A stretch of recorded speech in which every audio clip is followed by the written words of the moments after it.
New at 10, we're learning that a gun used in a shooting at a small private school in Northern California was a ghost gun purchased here in the Valley.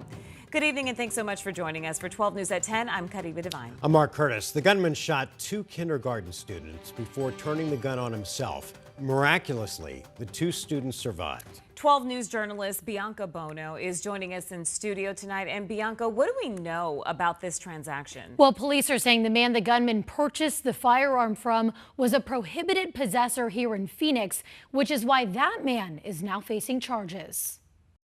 My name is Jesse Kitagawa. Jesse Kitagawa appearing before a Maricopa County judge after he allegedly illegally purchased a firearm, then sold it to a man who used it in a school shooting. You're being charged with possessing a weapon by prohibited person as a Class 4 felony. The shooting at the center of the investigation happened on December 4th in Oroville, California. According to the Butte County Sheriff's Office, 56-year-old Glenn Litton met with an administrator at the Feather River Adventist School, claiming he had questions about enrolling a student. It turned out to be a ruse to get access to the campus, and after the meeting ended, he opened fire, shooting two kindergarten students who thankfully survived, then turned the gun on himself. Officials now learning the firearm used was a Glock 19 ghost gun. They're 100% illegal. Bernard Zaper is a retired ATF special agent in charge. Ghost guns are the manufacturer parts that are not serialized. They don't have a serial number as required by the Gun Control Act of 1968. Making them hard to trace. But after examining the parts of the handgun used, local police and the FBI were able to trace Litton's gun back to Arizona. Records show that a 77-year-old man from Buckeye purchased the handgun from the widow of the original owner of the gun in April of 2024. Days later, on April 8th, the 77-year-old resold the gun to Kitagawa, a prohibited possessor. 2 days later, investigators say Kitagawa sold the gun to Litton at a motel in Chandler for $300. Detectives found Litton then went to a Phoenix gun range to practice shooting with the firearm. In Phoenix, they say he also purchased the ammunition consistent with the ammunition used in the shooting. On April 19th, 8 months before the attack, Litton was on a bus heading back to California. California, they have pretty heavy, stringent firearms laws, so it causes them to source it at other places. Zaper notes when it comes to private gun sales in Arizona, there's no burden on the person selling the firearm to conduct a background check on who they are selling to. But police say Kitagawa, the middleman in this deal, is a convicted felon, making it unlawful for him to purchase or possess firearms, which is why he was arrested by Phoenix police last week. The fact that they took it so far is great law enforcement investigative work. And court records indicate Kitagawa told police that he knew he was a prohibited possessor, and he identified the gun that he sold to the school shooter when he was shown photos by police. He's due back in court on Thursday. We're live in studio tonight. Bianca Bono, 12 News. Bianca, thanks. A Peoria man will serve 3 consecutive life sentences for multiple sex crimes against minors. 55-year-old Robert Lee will serve 150 years after being convicted in Maricopa County. The case began back in 2021 when a victim came forward to Peoria police. Investigators later discovered a second victim who had also been abused. Prosecutors say Lee attempted to use his wife to pressure the victims into changing their statements. He was ultimately found guilty on 16 criminal counts. Employees at Maricopa County jails will no longer have to go through a body scanner when entering. The policy was implemented under former Sheriff Paul Penzone to detect drugs and other contraband. In 2022, a former detention officer was arrested for smuggling drugs on behalf of 2 inmates.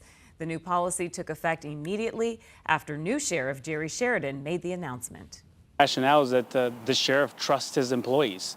Employees go through a vigorous background check, deputies, civilians, and detention officers, and it comes down to trust. He trusts our employees. He trusts that we're going to do the right thing at the right time all the time. And it is important to note that non-employees who are visiting the jails will still have to go through those scanners. Tonight, teachers at the state's largest school district are worried about keeping their jobs. Mesa Public Schools announced it is cutting some educator positions due to budget cuts. 12 News journalist Chase Golightly attended tonight's board meeting and is joining us live. And Chase, the district says that they really have no other options. Kirby, that's because this is a problem that we have seen throughout the entire valley. Fewer students attending public schools, and that's for a variety of reasons, including lower birth rates and parents just deciding to send their kids to charter schools. But at the end of the day, it means less funding for public school districts. And now the Mesa Governing Board has to decide how many teachers are going to keep their jobs and how many will be let go. Teachers are terrified. I don't know if I have a job. I don't know if I have any job. Julie Willis is a music teacher at Las Sendas Elementary. She and thousands of educators with Mesa Public Schools just found out that next year they may not be back in the classroom. I have anticipated a change. I had not anticipated such a huge change all at one blow. Many gathered at the governing board's budget meeting Tuesday night demanding answers after they were told some teachers would be laid off because of budget cuts. We have a lot of folks who have written to us. Our phones have blown up. Our emails are full. District officials say they are losing close to $17 million because of declining student enrollment, anticipating they will have 1,800 fewer students next academic year. State and federal cuts to education isn't helping either. Since 90% of the district's budget is dedicated to paying staff, officials say they have no other choice but to let teachers go. Obviously, it was shocking. But they didn't say how many would lose their job, putting all educators on edge. Teachers are stressed. They're reaching out to me wanting to know definite answers, and we don't have those answers to give. Kelly Berg, president of the Mesa Education Association, says teachers retiring, moving to different districts, or taking different jobs may make a difference. Until we know that piece of information, we won't really know how many people are going to be on that list. Answers teachers like Willis are wanting to hear as soon as possible to know what their future looks like. I don't know what that means for me and my family, but we've got to figure out a solution.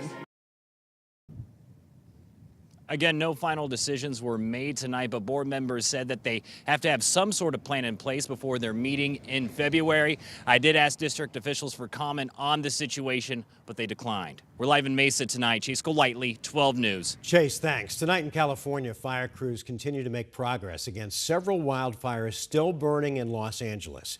About 88,000 people remain under evacuation orders, and now the LA area is bracing for what they call extremely critical fire conditions tomorrow. The death toll from these fires has now reached 25, and more than 12,000 buildings have been destroyed. Fire crews are now fanned out in strike teams and are ready to prevent even more loss, with the winds expected to really kick up tomorrow. Our goal is to address both the immediate challenges and the long-term needs of those infected by these devastating events. Firefighters who've been on the job for 25, 30 years, to say to me that in their entire careers, they have never seen destruction like this. They have never seen wind so fierce. LA County has also declared a public health emergency, warning that smoke from the wildfires could pose immediate and long-term threats. The Peoria City Council voted tonight to settle a lawsuit tied to the death of a 12-year-old boy. Back in 2018, 12-year-old Isaiah McGinnis was walking home from school when he was hit and killed by a truck as he crossed the intersection of 77th Avenue in Peoria. His mom filed a lawsuit alleging that the city of Peoria was liable for not making the intersection safer before her son's death. After a long back and forth in court, the city agreed to settle the lawsuit for $575,000. In a statement to 12 News, the city of Peoria called the crash that took Isaiah's life, quote, tragic, and said their hearts remain with his family. In Glendale, the city council has approved an ordinance aimed at cracking down on urban camping, often tied to Arizona's homeless crisis.